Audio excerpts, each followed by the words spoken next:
কেমন আছো? আমি একটু সব ঘুরে ঘুরে ভিডিও করছি, কথা বলছি তোমাদের সাথে।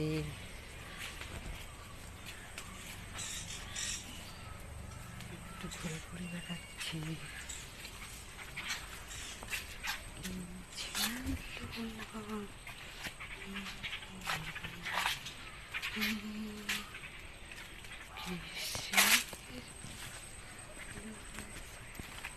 দেখো পাখি,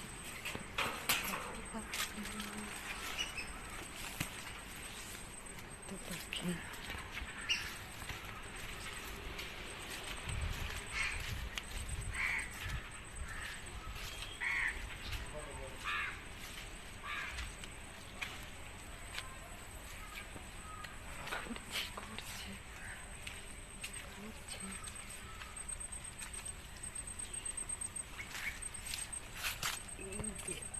বন্ধুরা, ডাকি গাছ, বন্ধুরা দেখো, বন্ধুরা লজ্জাপতি গাছ। আমাদের বাড়িতে দেখো কত কাদা, কারো বাড়িতে আছে এত কাদা বলো তো? দেখো